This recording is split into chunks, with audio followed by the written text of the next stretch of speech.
عليكم ورحمة الله وبركاته. الحمد لله القائل ذلك ومن يعظم شعائر الله فإنها من تقوى القلوب. أشهد أن لا إله إلا الله وحده لا شريك له وأشهد أن محمدا عبده ورسوله. اللهم صل وسلم على سيدنا محمد وعلى آله وصحبه أجمعين. أما بعد، فيا أيها المسلمون اتقوا الله، أوصيكم وإياي بتقوى الله، فقد فاز المتقون. قال الله تعالى: يا أيها الذين آمنوا اتقوا الله حق تقاته ولا تموتن إلا وأنتم مسلمون. Muslimin yang dirahmati Allah sekalian, marilah kita tingkatkan ketakwaan kehadrat Allah Subhanahu wa taala, yaitu menurut segala perintahnya dan menjauhi larangannya, supaya kita memperolehi keridaan dan keberkatan hidup di dunia dan di akhirat. Khutbah hari ini bertajuk Ibadah Korban, Simbol Ketaatan kepada Allah. Muslimin yang dirahmati Allah, ibadah korban yang disebut sebagai udhiyah ialah penyembelihan haiwan ternakan adalah untuk mendampingkan diri kepada Allah Subhanahu wa taala. Ia dilakukan bermula pada 10 Zulhijjah hingga sebelum masuk matahari pada 13 Zulhijjah. Ibadah korban berperanan sebagai platform bagi seseorang untuk menzahirkan kesyukuran kehadrat Allah Subhanahu wa taala di atas nikmat yang dilimpahkannya. Ia juga merupakan sebahagian daripada syiar Islam dan sebagai tanda ketakwaan hati dan kehambaan orang-orang yang beriman. Firman Allah Subhanahu wa taala dalam surah Al-Hajj ayat 32 yang dibaca pada permulaan khutbah ini yang bermaksud, demikianlah ajaran Allah, dan sesiapa yang menghormati syiar-syiar agama Allah, maka dialah orang yang bertakwa, kerana sesungguhnya perbuatan itu satu kesan dari sifat-sifat takwa hati orang mukmin. Keutamaan ibadah korban adalah berdasarkan beberapa hadis, antaranya daripada Aisyah radhiyallahu anha bahawa Rasulullah sallallahu alaihi wasallam bersabda, "Ma 'amila adamiyyu min 'amalin yawman nahri ahabba ila Allah min ihraqid dam."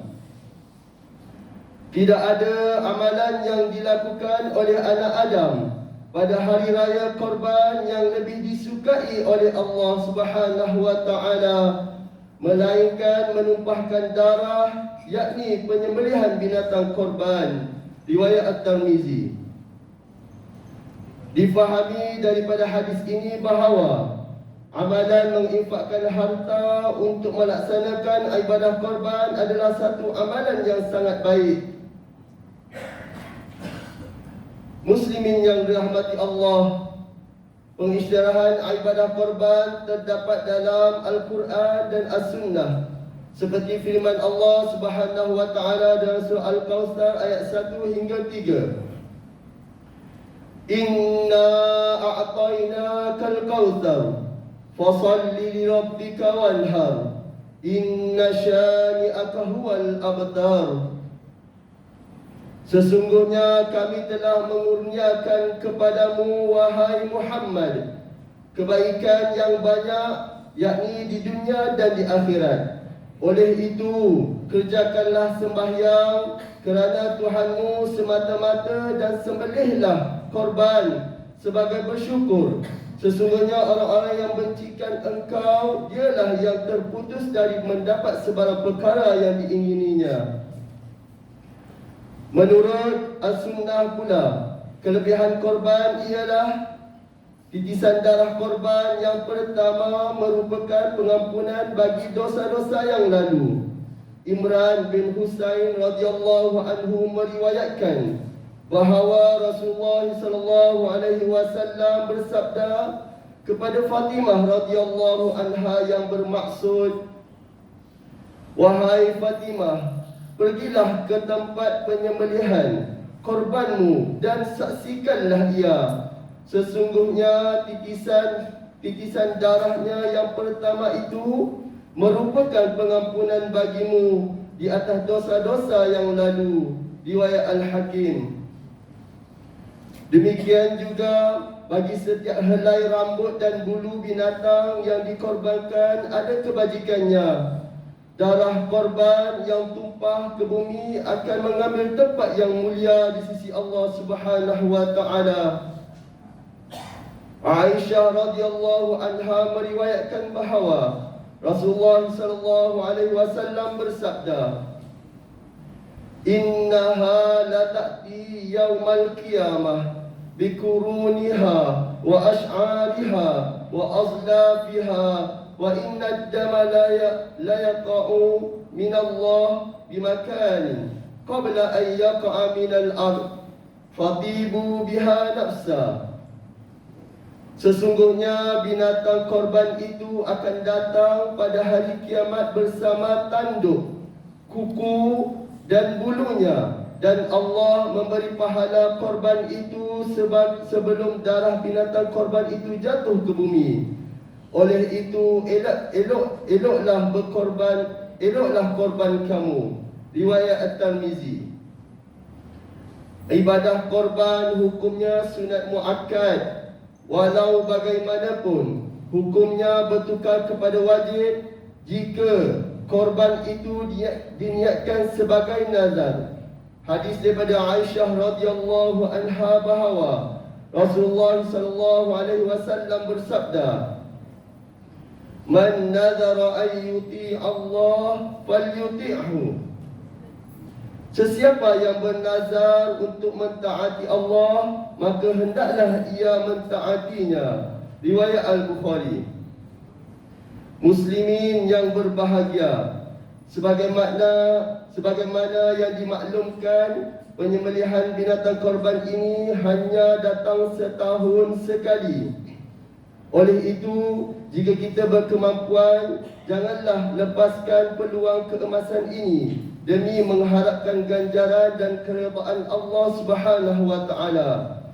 Marilah kita semarakkan syiar Islam ini selagi hayat di kandung badan. Marilah kita jadikan Aidil Adha tahun ini lebih meriah dengan menginfakkan harta yang dianugerahkan kepada kita.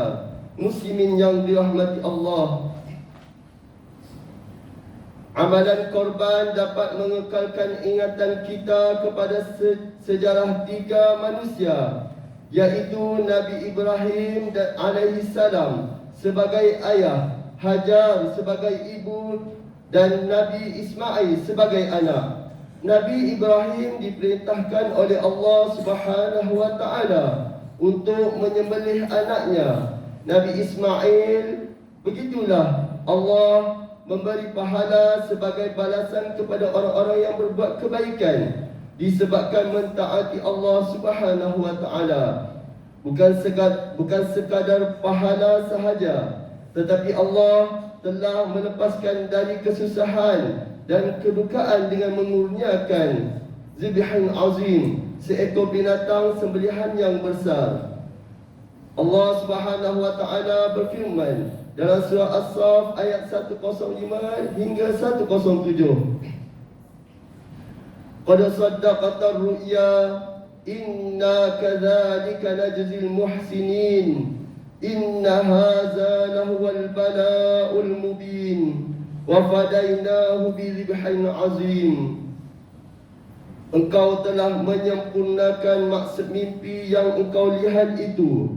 Demikianlah sebenarnya kami membalas orang-orang yang berusaha mengerjakan kebaikan. Sesungguhnya perintah ini adalah satu ujian yang nyata, dan kami tebus anaknya itu dengan seekor binatang sembelihan yang besar. Kepatuhan Nabi Ibrahim alaihissalam untuk menyembelih satu-satunya putranya itu memaparkan kekuatan iman dan keteguhan mental Nabi Ibrahim alaihissalam yang sangat kental. Pengorbanan yang ditunjukkan oleh Nabi Ibrahim alaihissalam ini hendaklah diterapkan dalam semua tindak tanduk individu ke arah membina ummah berwibawa. Muslimin yang dirahmati Allah, ibadah korban turut membawa elemen persatuan ummah. Kesatuan ummah bermula dari unsur perkongsian binatang sembelihan dengan sebahagian tertentu, bergotong royong melaksanakan ibadah korban, lalu mengagihkannya kepada fakir miskin, saudara mara, sahabat andai dan jiran tetangga. Ini semua melahirkan sikap kebersamaan dan cakna persaudaraan yang merapat erat, kukuh dan prihatin, sebagaimana firman Allah Subhanahu wa taala dalam surah Ali Imran ayat 103. Wa'tasimu bihablillahi jami'an wa la tafarraqu. Dan berpegang teguhlah kamu sekalian kepada tali Allah, yakni agama Islam, dan janganlah kamu bercerai-berai. Oleh itu, setiap individu hendaklah sedia berkorban untuk mempertingkatkan kualiti diri, organisasinya, masyarakat dan negaranya dengan mengutamakan kepentingan umum berbanding kepentingan peribadi. Berkorban dunia untuk agama Islam dan umatnya tanpa adanya pengorbanan, janganlah diharapkan datangnya kejayaan dan kebahagiaan hidup. Mengorbankan amarahnya, lidah dan perbuatannya untuk menyelamatkan diri dari terjebak dengan fitnah dan perbalahan.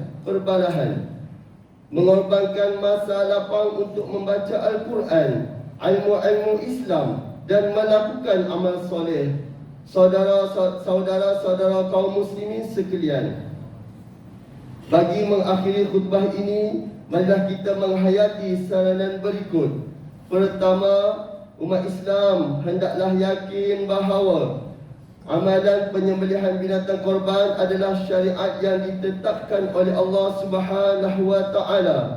Kedua, umat Islam yang rela menginfakkan harta untuk menyertai ibadah korban membuktikan simbol kepatuhan dan ketaatan kepada Allah Subhanahu wa taala. Ketiga, umat Islam hendaklah menjadikan falsafah dan inti ibadah korban sebagai pendorong kepada kesatuan ummah untuk negara yang lebih sejahtera, aman dan makmur. Keempat, umat Islam hendaklah sentiasa berkorban untuk menyelamatkan dirinya dan diri orang lain dari kemurkaan Allah Subhanahu wa taala dan azab api neraka. A'udzubillahi minasyaitonir rajim. Wa ma anfaqtum min syai'in fahuwa yukhlifuh wa huwa khairur raziqin. Dan apa sahaja yang kamu dermakan, maka Allah akan menggantikannya, dan dialah jua sebaik-baik pemberi rezeki. Surah As-Saba ayat 39. Barakallahu li wa lakum fil Qur'anil azim, wa nafa'ani wa iyyakum bima fihi minal ayati wal dzikril hakim, wa taqabbala minni wa minkum tilawatah, innahu huwas samiul alim. أقول قولي هذا وأستغفر الله العظيم لي ولكم ولسائر المسلمين والمسلمات فاستغفروه إنه هو الغفور الرحيم.